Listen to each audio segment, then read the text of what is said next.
Welcome back to Book to Read, everyone. I'm so excited for episode 54 because we're diving into a book that's been on my list forever. Zora and Neale Hurston's Their Eyes Were Watching God. It's a classic for a reason. It is. This story of Janie Crawford, a Southern black woman in the early 20th century, searching for her voice and her place in the world, it just grabs you. And what's fascinating is how she tells her story. Right. It's all a flashback. Like, she's sitting on a porch with her friend Phoebe, just spilling the tea about her life. That narrative structure is key. It makes us, the readers, feel like we're right there listening in. But it also raises questions about how we shape our own stories. Right. Janie's choosing what to reveal, how to present herself. Okay, so before we get too deep, for anyone who hasn't cracked open this book yet, it's the story of Janie's journey through 3 marriages, each one teaching her something different about love, power, and herself. And remember, this book was published in 1937. Back then, a review even questioned if an all-black town like Eatonville, where Janie starts out, could even exist. Talk about missing the point. But that's what makes its lasting popularity even more amazing. Yeah. It's like readers, especially black women, saw themselves in Janie's story and said, yes, this is our experience, this is our voice. 50 years later, it was still a bestseller. And rightfully so.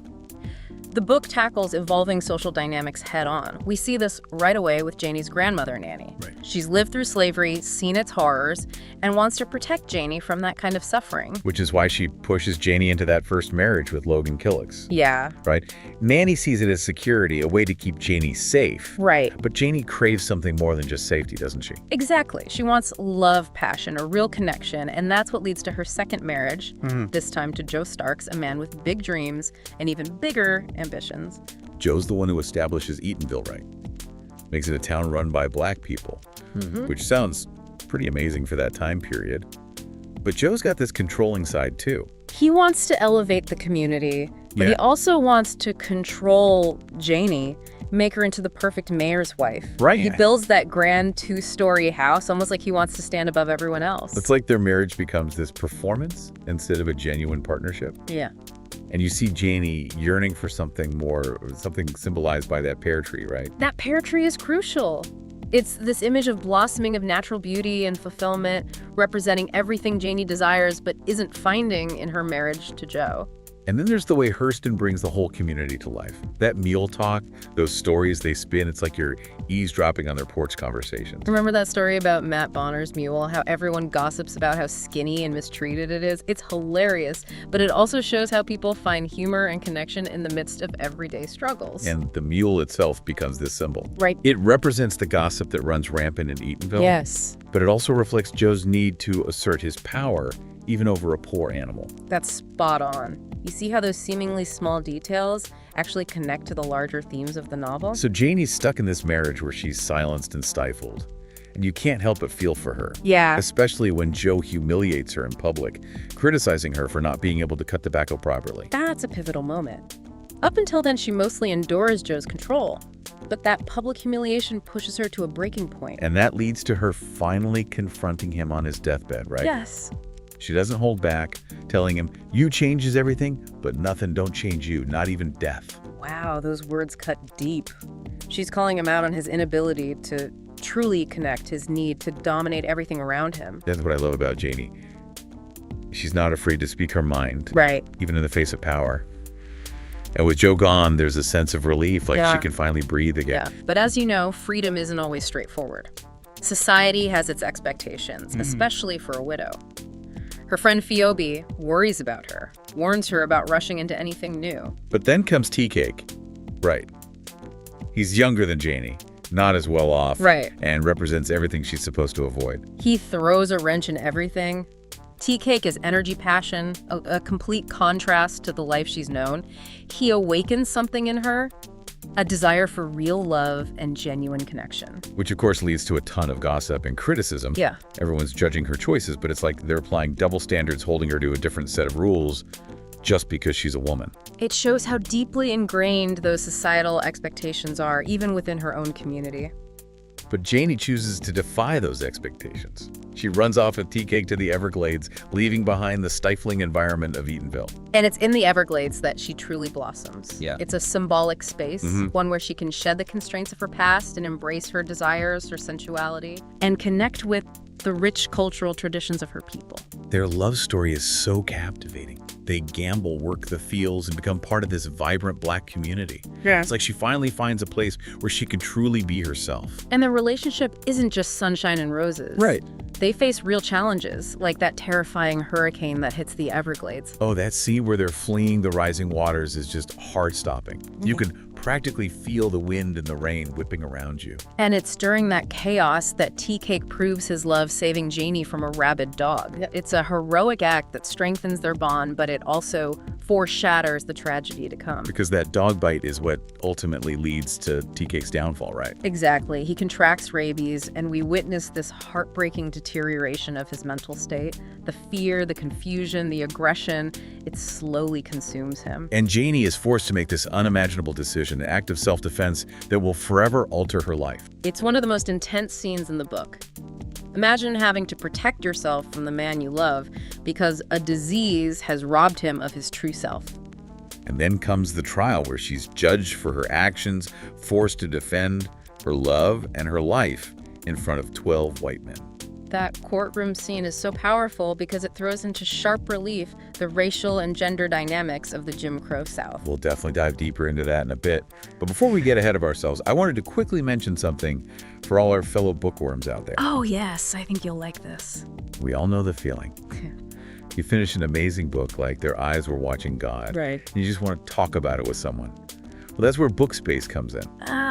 It's this awesome app where you can connect with other readers, share your favorite quotes, Wow. and even organize your library. Imagine a space where you can geek out over books, discover new reads, and find your tribe of literary enthusiasts. Yes. Plus, you can track your reading journey, set goals, and even join book clubs. It's like social media, but for books.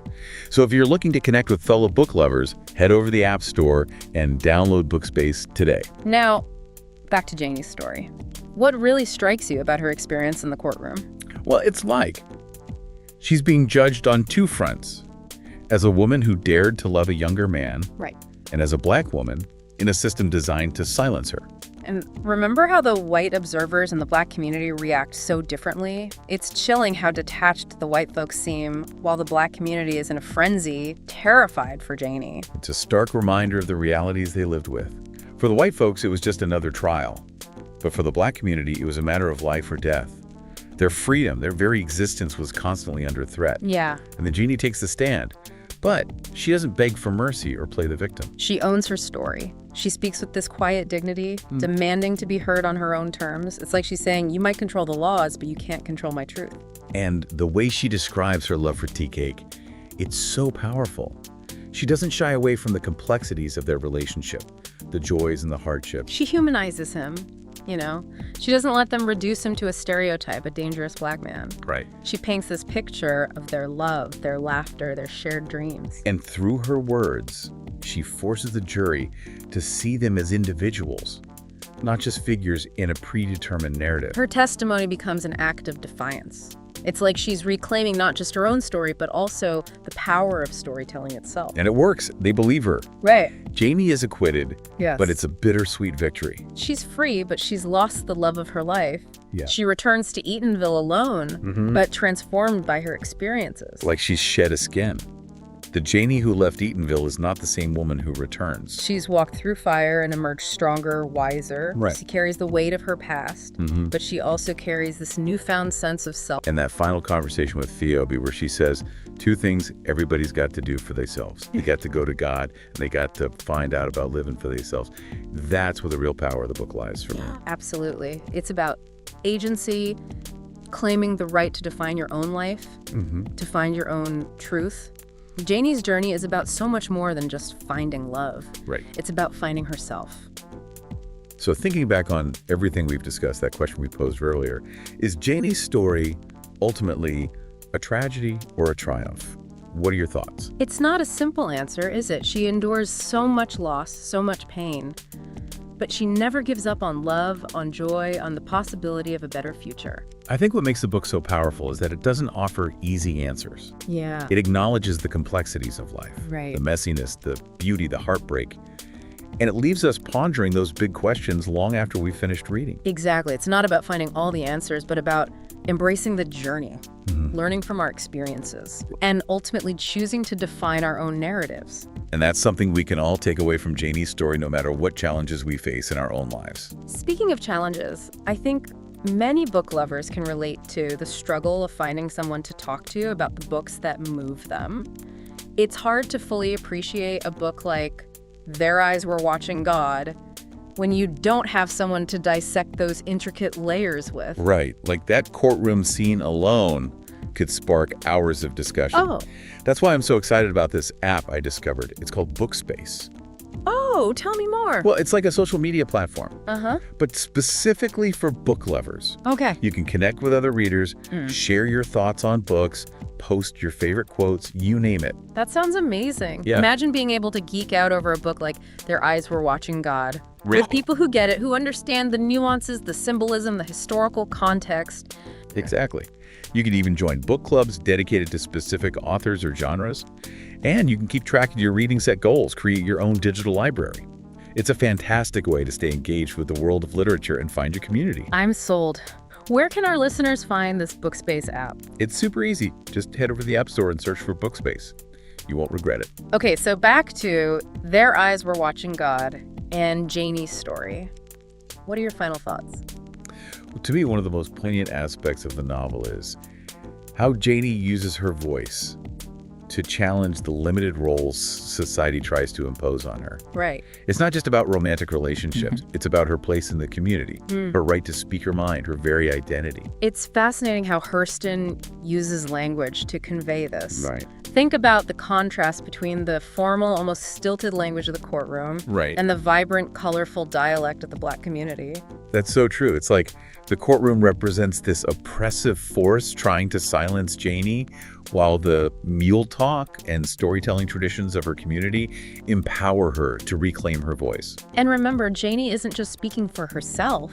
Right. She's speaking for all the women who have been silenced, marginalized, told to stay in their place. It's like she's paving the way for future generations to speak their truths and demand to be heard. And then that's why Their Eyes Were Watching God continues to resonate with readers today, nearly a century after it was published. Yeah. Janie's journey is timeless. Her struggle for self-discovery, for love for a life, lived on her own terms. It's something we can all connect with.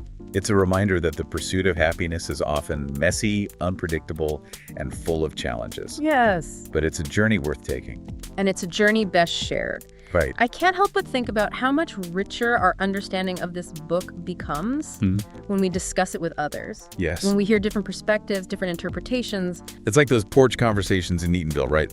Everyone sharing their stories, their insights, their own unique way of seeing the world. Exactly. And that's what makes platforms like Bookspace so valuable. Right. It gives us that space to connect, to discuss, to dissect those intricate layers of meaning that we might miss on our own. So if you're listening to this and you're feeling inspired to dive deeper into Their Eyes Were Watching God or any other book that sparked your curiosity, I highly recommend checking out Bookspace. It's a fantastic way to connect with fellow bookworms, share your thoughts, Right. and enrich your reading experience. And who knows, you might even find yourself inspired to start your own book club. Now, before we say goodbye, we want to leave you with one final thought. Okay. Remember that question we posed earlier, is Janie's story a tragedy or a triumph? Well, we've discussed the losses she endures, the hardships she faces, but we've also seen her resilience, her growth, her unwavering spirit. So instead of trying to categorize her story as one or the other, maybe the real question is this: what did Janie learn? How did her experiences shape her? And what wisdom can we glean from her journey? Because ultimately, Their Eyes Were Watching God isn't about finding easy answers. It's about embracing the complexities of life, the beauty and the pain, the joy and the sorrow. It's about finding our own voices, defining our own paths, and creating our own narratives. And that's a story worth telling, a story worth sharing, and a story worth remembering. So until next time, keep those pages turning, keep those conversations flowing, and keep exploring the world of literature with open hearts and curious minds. And remember, whether you're reading alone or connecting with others online, there's always something new to discover, something new to learn, and something new to share. Happy reading, everyone.